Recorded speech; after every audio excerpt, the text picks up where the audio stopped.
My name is Dr. Austin Tay, and you are listening to Psych Chat.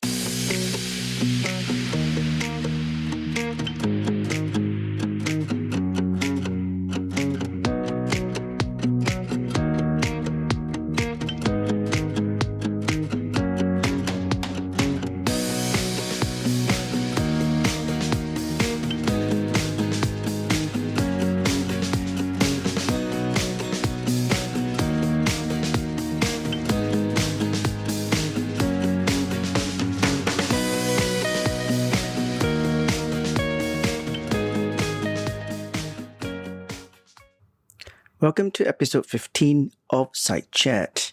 In today's episode, James and I talk about coaching. We wonder whether is coaching just for a selected few. Listen to this podcast and let us know. If you have any suggestions or comments, please send an email to psychchat@omnisci.com or tweet to psych_chat.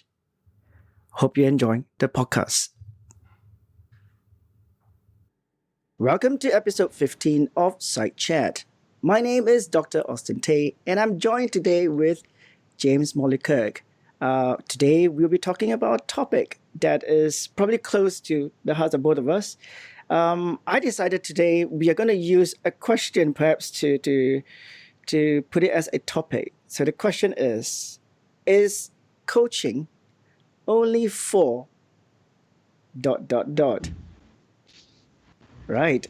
So, James, I think you must be thinking when I sent you this an email about this topic for this episode. What were your thoughts? Well, I thought you've obviously got some answer. So I was first thinking about what the answer might be, but it's a great question, and I think you and I have already spent quite a lot of time talking about coaching, as we're both doing that quite actively as part of our deliveries at the moment. So yeah, great topic. Great topic. Yeah, so it's very unscripted this time. I mean, just a couple of questions we're going to expand in this podcast. I think coaching is one of those topics that both you and me, we get asked a lot by people and organization. And there's always this, I believe there's always this kind of misunderstanding that coaching is only for the select few, maybe the executives or people who really need an external coach to help them in terms of their behavior, change of mindset, etc. To my mind, I think coaching is for everyone. I know this is going to be controversial. People are going to be perhaps sending me emails saying, "You're wrong, Austin, that's not true. Coaching is only for people who can afford the time or really needs the coaching." But I tend to disagree because coaching is for everyone. And I think maybe it has something to do with the concept of coaching. To me, coaching is a journey where someone is perhaps trying to develop a new mindset, a behavior, something that is very important in their career development, that they need someone who is able to provide the support, the external insight or perspective to guide them along. And a lot of people perhaps kind of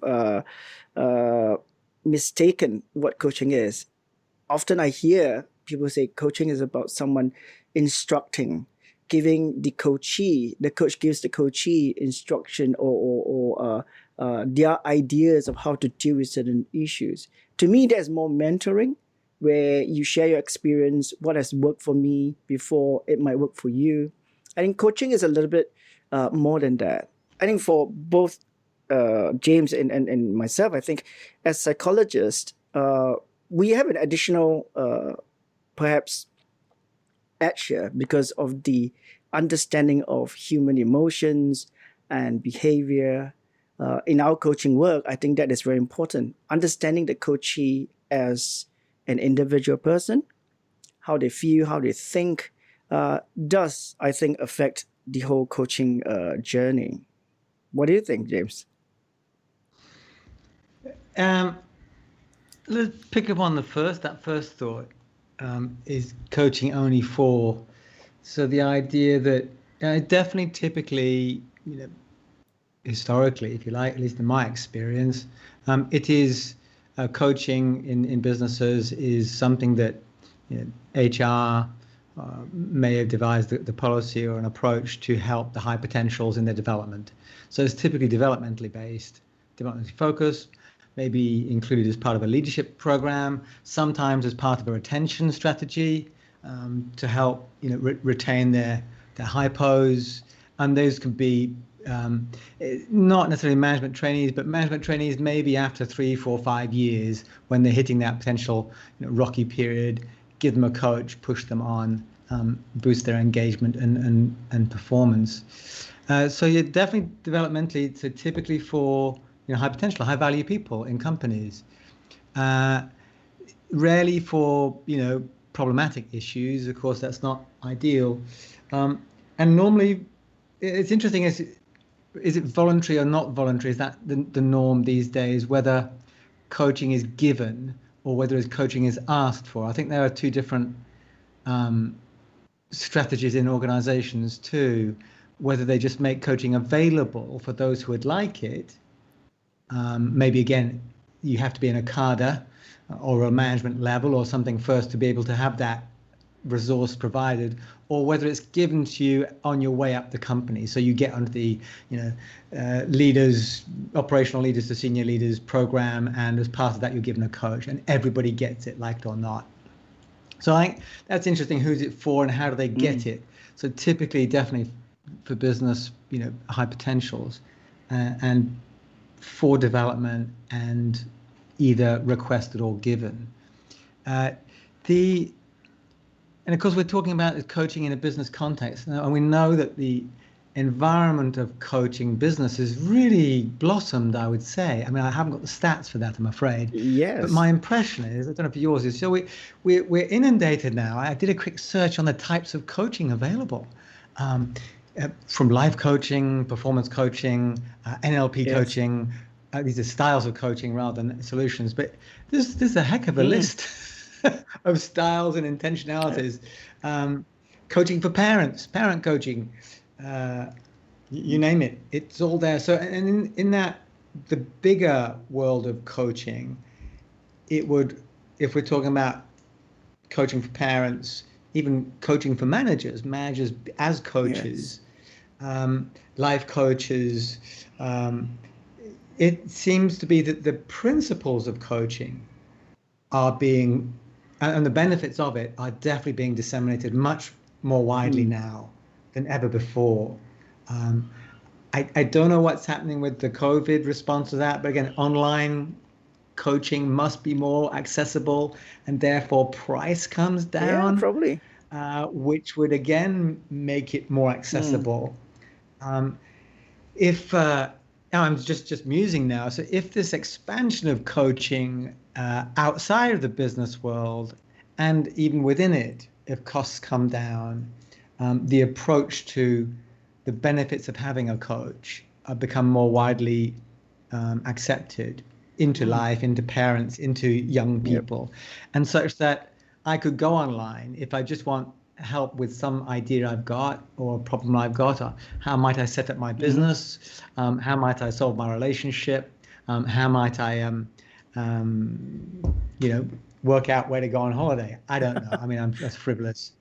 But if I need advice, if I need someone to help me think it out, other than my immediate network, to go online and hire a coach for a couple of hours seems not a bad idea. No. If the costs are now right and the attitudes are right. So on the first one, is coaching only for, I would have to agree with you. It seems not only with your idea is sound, that the commercial access and even general attitudes to coaching are changing to make it more accessible as well. But putting on my psychology hat here, while there's a plethora of different types. You never take it off. Well, sometimes I put a different hat on. The offer of different types of coaching.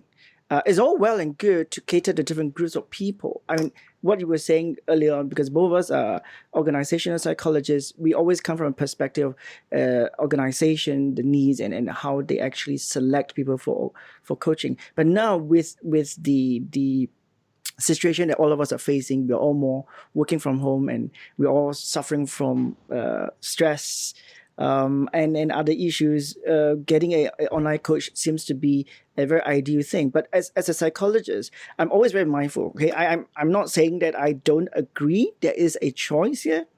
What I'm saying is, when you choose a coach, you have to understand who you're choosing, what their credentials are, because for me personally, I like to be able to identify what methodology people are using, or what is the basis of their coaching, because it's very easy to say you have a coach for parents, a coach for children, coach to teach you how to manage your life, or a life coach. But what are the mechanism they are adopting? Why I say that, I think this comes to the fact of being ethical, and also being a coach. You are bound by ethical codes, and you have to be careful what you offer. Because I have seen, I mean, in Asia, you and me, we know that in Asia, I'm sure the rest of the world is the same thing. There are people who call themselves coaches, but the ways they deal with an individual sometimes is a little bit questionable. And I'm not here again to adjudicate or judge, not at all. But as a psychologist, in my profession especially, I think in our profession, we want to be making sure that whatever we are adopting or using, there is an evidence base in the methodology that we use. And in addition, because we know the whole psychology of people, we understand emotions and also thoughts. This is where we are a little bit concerned or different when we do coaching, because we always look at that as a basis also in terms of talking to people in the coaching engagement. So it's very important to identify, when you choose someone, the credential is important. And I think the next question will probably be maybe in the context of organization for coaches. Is it necessary that coaches need to be certified, need to have a certification to show that, hey, I've actually studied in XYZ, coaching organization, I got the certification. Is that like the gold standard for coaches? It's lots of big questions there, Austin. As always, good stuff. You're wondering about credentials that people need to evaluate by credentials. It's a tricky thing, because there's no single. Who knows what the credentials are? What do they mean? How would an HR manager who's looking for a coach for the organization do that? How would an individual person looking for a coach, for a life coach, for a career boost or a morale boost, for whatever reason they were looking for it, how would they decide and evaluate credentials? Obviously, credentials in terms of this person has achieved a certification, or they have a foundation in psychology or experience, like a CV, professional sort of area of it. That's reasonable. So the person can then look at that. And the good thing with any of the certifications, and there are, as you know, many out there, including ICF, they at least demonstrate the person has been serious at some level to get some sort of foundation of knowledge and skills required to be competent in what they're doing. So that obviously serves, and every professional organization tries to do that, doesn't it? That's why the British Psychological Society exists, to try to give the public confidence in the profession, that the profession is self-regulated, has standards, and that people who are trained or linked to the association, the society, have some sort of good standing with which to start your investigation. But what I was just thinking about when you were talking about that was, wow, if I was a HR manager looking for some sort of coaching program for my organization, And where would I go to find a group of coaches? Because I wouldn't necessarily have one who can work in that way. Would you go to one of the it reminded me of some of the outsourced websites like Freelancer and Fiverr, which are online marketplaces for resources, and you can find. I mean, our company, myself, we would find design and IT and stuff experts there.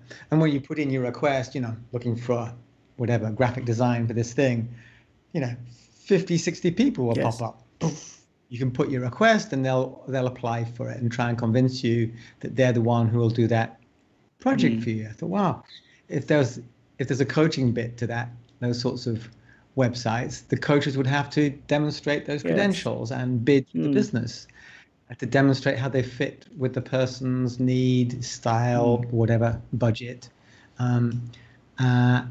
and negotiate then how to do that engagement. Quite interesting.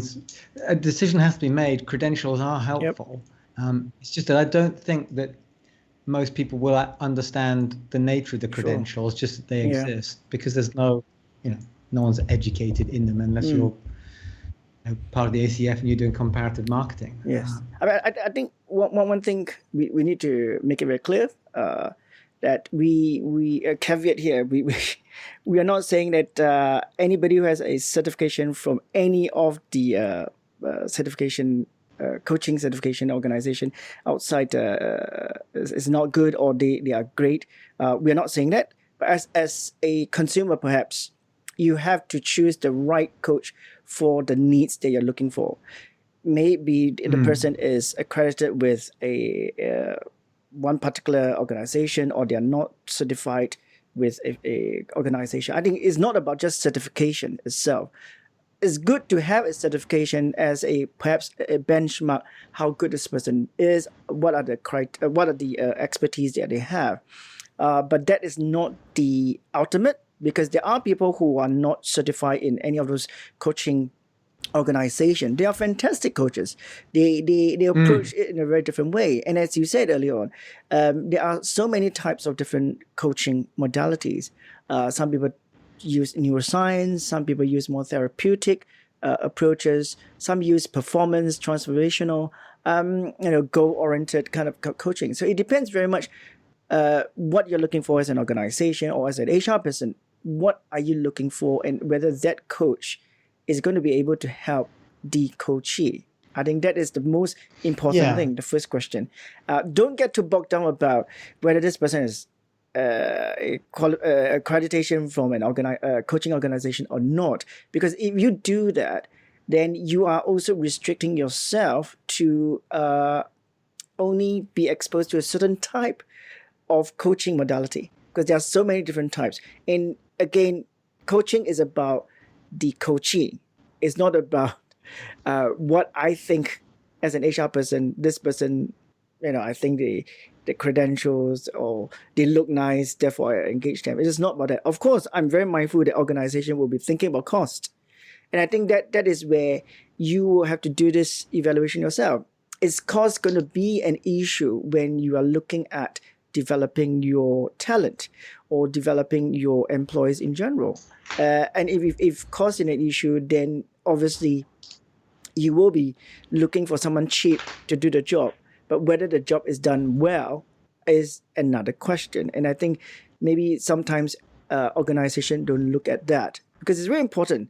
You don't see the impact until the person is engaged in the coaching journey. Then when you realize that the coaching is not going anywhere or the coach is not good enough, then it is detrimental to the individual who has gone through the journey. So therefore, I think a important nugget perhaps for organization or HR who are looking for coaches. First and foremost, why are you looking for the coach? And when you identify a pool of coaches, regardless whether they're accreditation, their certification, XYZ,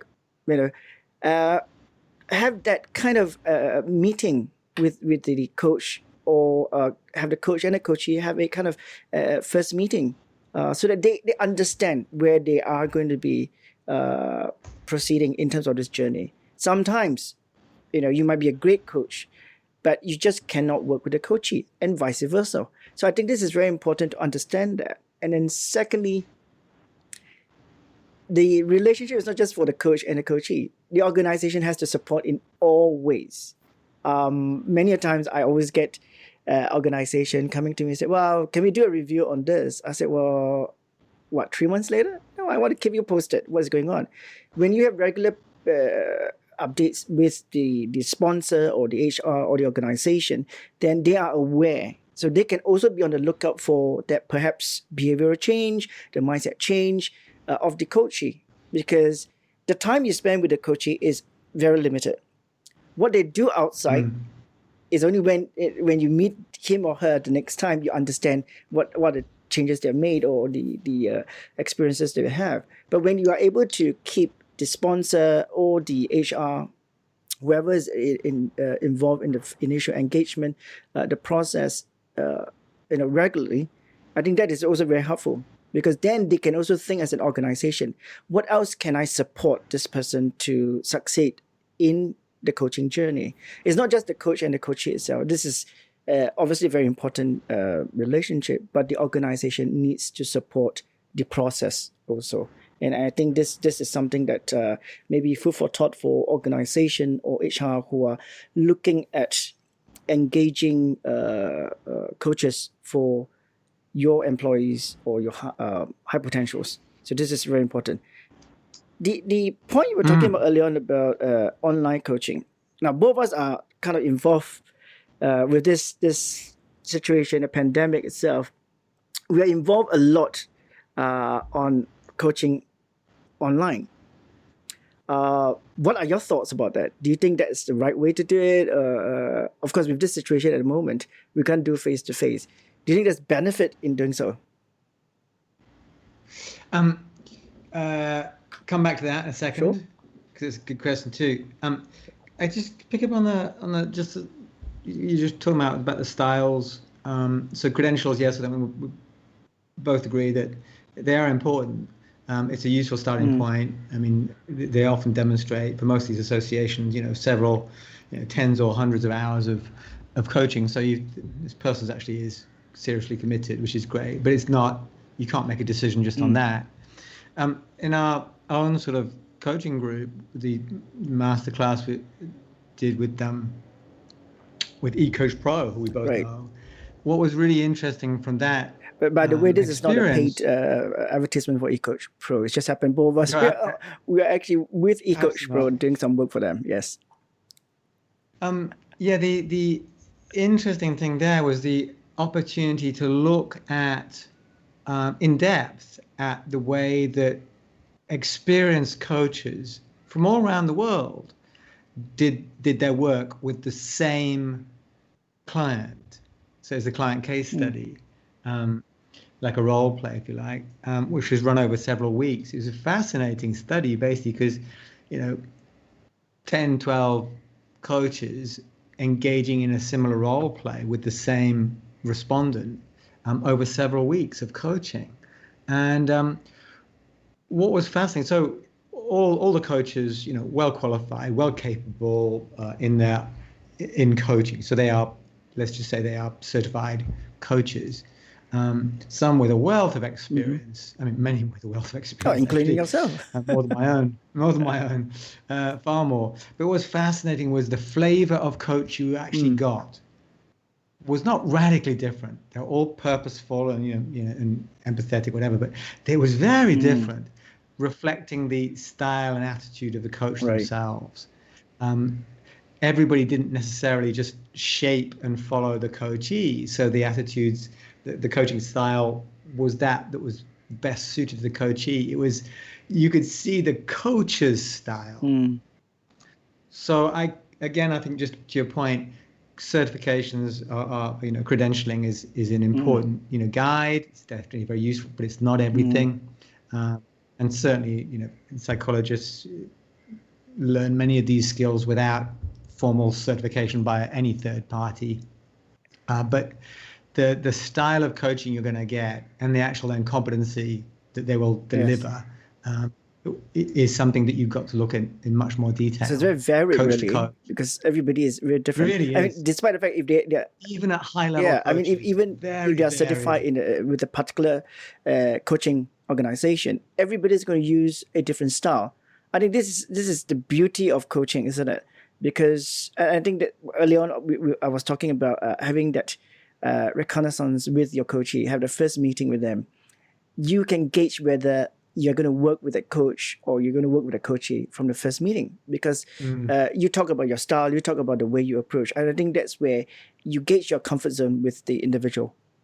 And if you are comfortable with it, and how do you actually engage as a coach to the coachee? Your style matters, but at the same time, I think we also need to learn to be adaptable. And I think that is important, because the whole journey is not about the coach, it's about the coachee. We are there to, as we were sharing early on before this recording, that my perspective from doing coaching for a while, I kind of realized that my job is not to instruct, really. My job is to be there as a sounding board, to be there to ask those questions that make the coachee think about it. So kind of devil's advocate, perhaps, and make them see things in a different perspective. And not to say you have to follow a particular process or route to solve the issue. No way, because every coachee is so different. As we all know, individual differences, all of us are very different. They might be facing similar situation, but everybody's threshold perspective is so different. We need to work with the individual rather than getting a kind of model answer or a set rules for applying to everyone. It doesn't work that way. So one of those interesting questions I always get when I talk to potential coachees: how do you do your coaching? And I always look at them very bemused, as in, did they expect me to tell them that I'm going to be offering them a thick booklet with lots of exercise so that they could work on it? Is that what they like? And for me, coaching is a very organic thing. We might be tasked to deal with an issue as mandated by the organization, right? For example, we need to teach this particular coachee to be a little bit more strategic. Yes, this is mandated by the organization, but when you actually get into the coaching journey or sessions with your coachee, you realize that this is just the tip of the problem. There are underlying issues that he or she might be facing that result in the behavior they manifest dealing with strategy, for example. So I think this is where, as coaches, we need to take that step back and look at it. Are we helping this individual address the issues? And maybe peel it as we would like an onion and see what's inside. What is the underlying issues? So I think the questioning, the approach is very important for a coach in those sessions. For me personally, I like to understand the emotions and thoughts of my coachee when I start my coaching. How are they feeling today? And of course, I'm very mindful, because sometimes when you ask this question, they start telling you about what happened 2 weeks ago, etc., etc. But this is where you gather a lot of information, and then you take note of what they have said. And during your coaching session, you pick that up. Hey, from what you share with me, does this fit into what we're talking about now, and so forth? So I think this is also one way of approaching coaching when you're dealing with your coaches yourself. But of course, there are other ways. When you ask a question like this, a coach is going to tell you a lot of things, and then end up we are wasting time talking about things that happen and their emotions, their anguish, and we are not focusing on what we want to discuss that day. I think as a coach, you need to be able to discern when to ask, when to stop, and how to connect what you hear into the issues that you're discussing for that session itself. So this is a very kind of interesting dynamic, I guess, as a coach. But as I said earlier on, every coachee is different. So please do not just adopt this methodology I just shared. This is my style.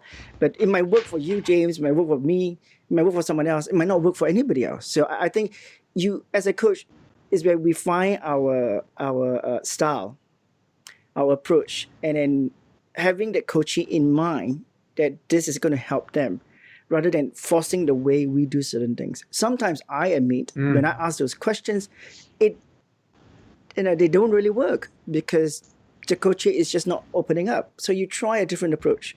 You try to address the approach. So I think this is where adaptability and style is very important to remember as a coach. And for, again, organization or HR, this is where you want to ask this coachee, how do you, or rather ask the coach, how would you deal with coachee of the sort? What kind of style will we be using? How is your approach? Then at least you have a sense, okay, maybe this is the right coach or not. Let them have a meeting and see.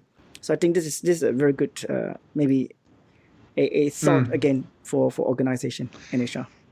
Yeah, I pick up on your point of being organic and flexible. I think that's right. There isn't. I was just looking at a Forbes article a couple of years back. They were saying there's about 36 professional coaching organizations that they'd listed. There's probably 40, 50 by now. And they probably haven't picked up those who are in Asia and in languages outside of English. Yes. So there may be 100, who knows. So a huge number of professional organizations. There are, by their own estimates, a couple of years back, 50-odd thousand coaches in Western Europe and USA. But I imagine that's doubled by now.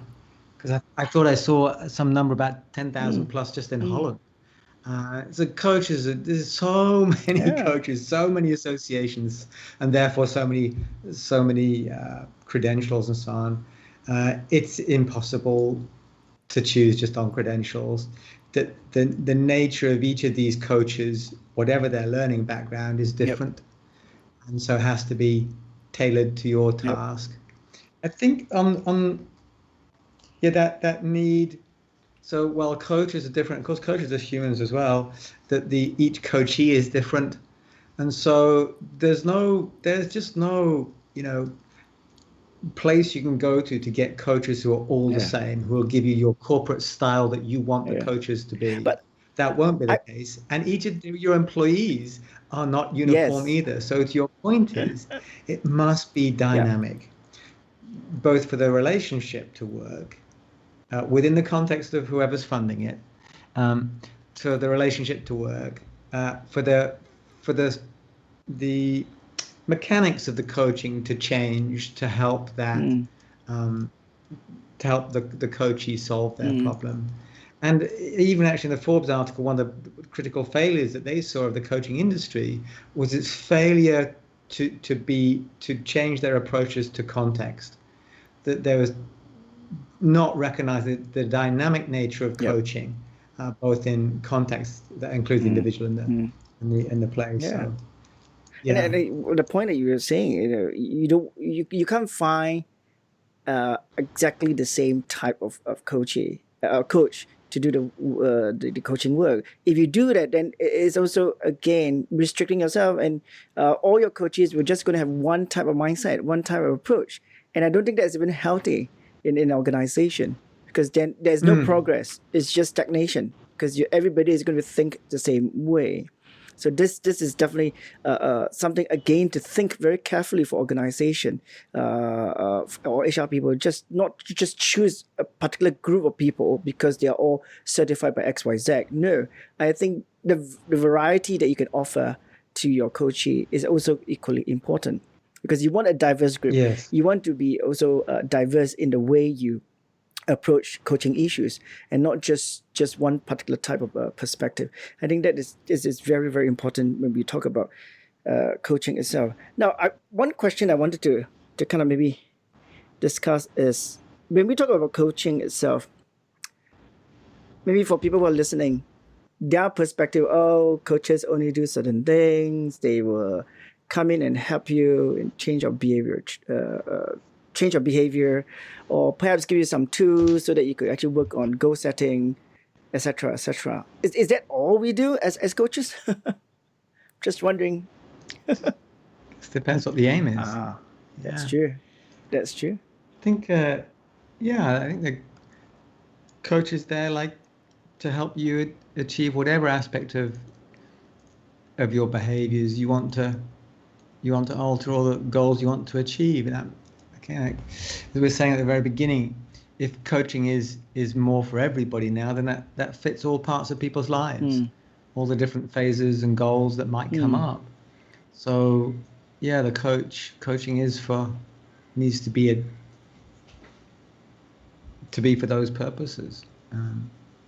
At least in the sense that you have to help people to develop certain things when you're coaching the coaches themselves.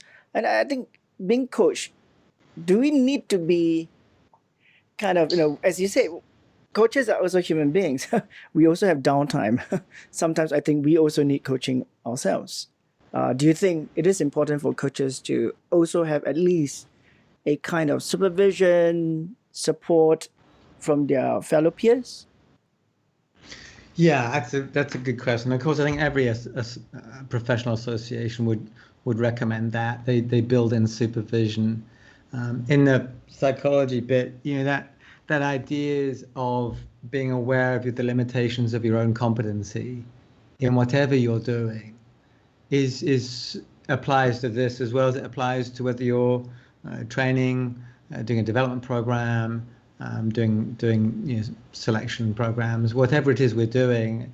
That limitation, the awareness of our competencies, limitations is critical. And I have to say in this sort of area, and this I think is about the humility that's required of coaches, I believe, because the more people you interact with as a coach, the more situations you will come across, and the more likely it is that you will hit things that your previous experiences and coaching skill set have not yet equipped you for. And as you were saying, maybe you're also having a bad day, or you're not quite, up to your own par, and you need to be able to recognize that moment, and you need to have somewhere to go for help. And I find that in our sort of professional community, that help is so readily available. And in the smallest parts, even at the beginning of a coaching program, if I hit a problem with something that I just can't work out, or I just need a second opinion, it's so easy for me to reach out these days, and it's an absolute blessing. And it only happens if there's that humility and an acceptance of the limitations of our competency, and that's what makes I think the coaches must keep flexible, keep learning, and don't go into a practice just having that big hammer and this is the way that I coach. This is how it's going to be. Because if it's just a hammer, then every client's a nail, every problem's a nail, and that's just not what you're hearing. Sometimes you've got to hear clearly what's being said or read what's being written, and not assume it's something. And if you're not, it is very, very important, I think. But the challenge with that actually is the individual coach who works on their own in their own practice, not having a readily available group of professionals who can advise them. And I think in coaching companies, if they've got a large group of coaches, that's great. But again, they potentially have a particular mindset as well, because they're being driven by business and to get in the stuff. So there's some complexities about it. But in general, the openness to learn and the humility about your own practice, your own capability is critical, I think, to be able to do that organic morphing you were talking about earlier. Yeah, I totally agree with you. I mean, for anyone who is listening who are individual coach or do your own consulting firm, myself and James and a few other coaches are thinking of actually starting a coaches support group in Asia.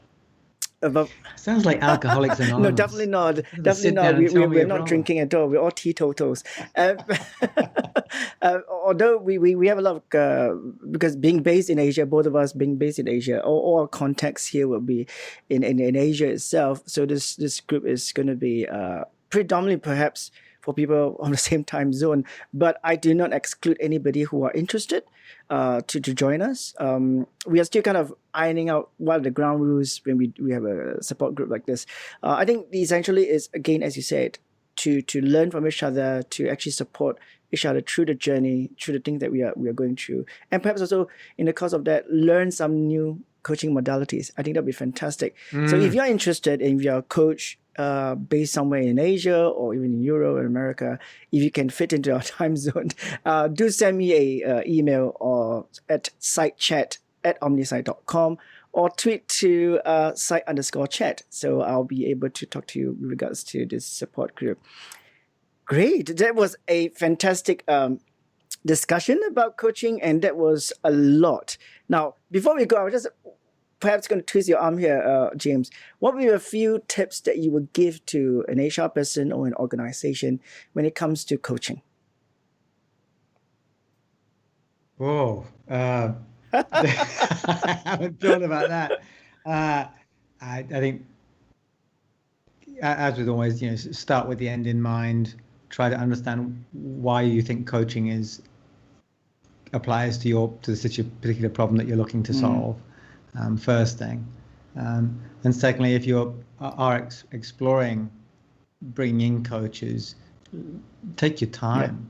Yeah. If you're not used to coaching and you've never deployed coaches in your organization, there's a lot to learn, as it is a very fundamental intervention you're making. It can be very profound. So like any, like taking a drug, if it's a powerful drug, be careful. Know the side effects. Yes. So work it out. Take your time. Talk to people like yourself who are very aware of the industry and of guidelines into designing programs or finding good coaches. And just take baby steps into it. Definitely baby steps. And HR will learn along the way. There's wonderful resource these days. I think, as we were saying in the beginning, cost is coming down, accessibility is going up, understanding is definitely improving. So it is so much more available, and HR should be definitely considering it. It should be in their arsenal. And if they've never deployed it, take their time and explore. I think that's a great tips that you've just shared. Don't rush. And there's so many different types of coach there. Find the right one for your engagement with the particular employee, and always start talking to people and look around, and then make that decision after that. Great. As usual, James, that was a fantastic discussion, and it's always nice to have you to talk to me on controversial issues. And as usual, if you have any comments or suggestions, please send to sitechat@omnisite.com or tweet to site_chat. Till the next time, when we will come up with another controversial issue that we can talk about in the next podcast. And thank you again for listening to Site Chat.